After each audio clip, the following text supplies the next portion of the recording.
Saudara-saudari, selamat berjumpa.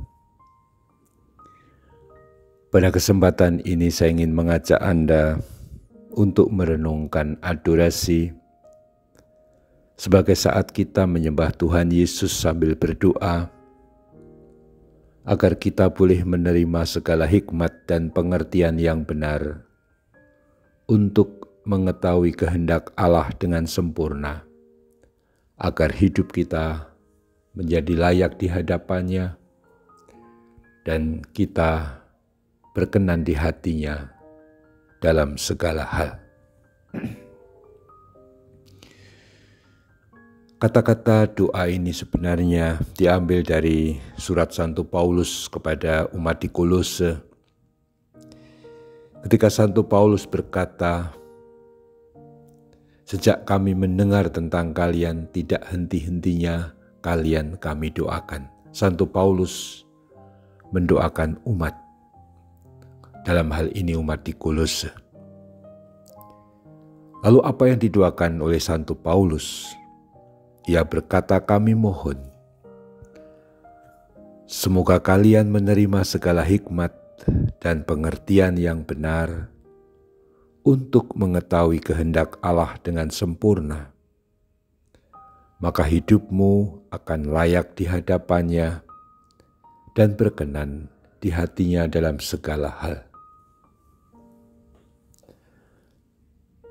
Kita didoakan Santo Paulus, pasti doa ini masih berlaku sampai saat ini. Santo Paulus juga berkata, kami berarti Paulus dan teman-teman yang sekarang kita yakin sudah di surga, semua orang kudus bahkan.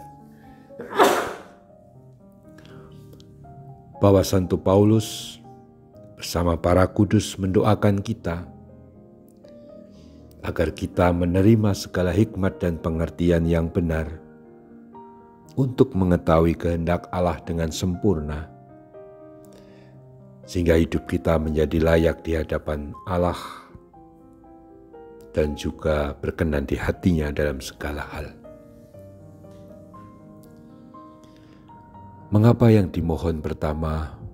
Agar kita menerima hikmat dan pengertian yang benar untuk mengetahui kehendak Allah dengan sempurna. Mengerti kehendak Allah, apalagi secara sempurna, pasti hampir mustahil. Karena Allah begitu agung, begitu besar, begitu maha kuasa, sehingga pikiran, hati maupun budi kita yang terbatas ini tidak mungkin mencakup isi kehendak Allah itu. Tetapi Allah yang serba maha, yang bagi kita tak terjangkau tersebut, sudah menyatakan dirinya melalui Yesus Kristus Tuhan kita. Sehingga berpatokan dengan Tuhan Yesus Kristus sebenarnya kita sudah bisa memegang poin-poin pokok kehendak Allah. Pasti kita tidak bisa seluruhnya. Tapi apa yang dikehendaki Allah dinyatakan melalui Kristus. Maka kalau dikatakan agar kita menerima segala hikmat dan pengertian yang benar, itu mesti dihubungkan dengan apa yang dinyatakan oleh Allah Bapa kepada kita melalui Yesus Kristus Putranya, dan yang telah mengutus Roh Kudus agar kita mengerti kehendak Allah itu. Kehendak Allah yang paling utama adalah keselamatan kita. Dan mengapa Allah menyelamatkan kita? Karena Allah mengasihi kita. Dan mengapa Allah mengasihi kita? Karena Dia adalah kasih. Tidak ada hal lain yang tidak ada hal lain yang dibuat Allah selain mengasihi. Dan kasih itu paling agung, paling besar tampak ketika Ia mengutus putranya Yesus untuk hadir di tengah dunia, untuk menyelamatkan kita, bukan untuk menghakimi, tetapi untuk menyelamatkan kita.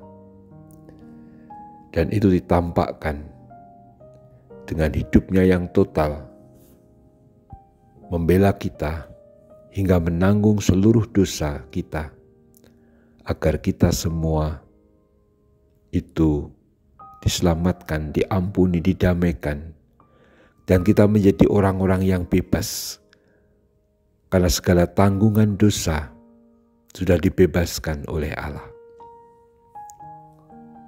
melalui Kristus yang telah wafat untuk kita. Inilah misteri agung kehendak Allah, yang karena kasih-Nya menyelamatkan kita dengan membiarkan Tuhan Yesus wafat di salib, namun bangkit, agar kita punya hidup, yaitu hidup bersama Allah. Maka kalau kita didoakan Santo Paulus dan teman-teman para kudus, agar kita menerima hikmat dan pengertian yang benar untuk mengetahui kehendak Allah, itu adalah doa yang dituntun oleh peristiwa Kristus yang menyelamatkan kita. Dan itulah hikmat dan pengertian yang benar bila kita percaya pada Kristus yang telah wafat untuk keselamatan kita. Dan hanya karena Kristus, hidup kita menjadi layak di hadapannya dan berkenan di hati Allah dalam segala hal. Kristus yang wafat dan bangkit bukan cerita masa lalu, apalagi yang tanpa arti. Bukan. Peristiwa Yesus Kristus yang wafat dan bangkit selalu hadir. Anytime, setiap saat. Tetapi secara sakramental dapat kita pandang, bahkan dapat kita sambut melalui komuni, yakni melalui sakramen Maha Kudus, tubuh dan darah Tuhan. Dan kini dengan adorasi kita bisa menatap, memandang sakramen Maha Kudus, sumber keselamatan kita. Di sanalah letak segala hikmat dan pengertian yang benar dari Allah yang diwahyukan, dinyatakan melalui wafat kebangkitan Kristus, dan kini hadir dalam sakramen Maha Kudus yang kita sembah dalam adorasi. Mari kita mohon terus segala hikmat pengertian ini yang termaktub dalam sakramen Maha Kudus. Dan adorasi sungguh kita syukuri sebagai kesempatan kita semakin masuk dalam misteri kasih Allah yang menyelamatkan. Terpujilah Tuhan kita Yesus Kristus untuk selama-lamanya.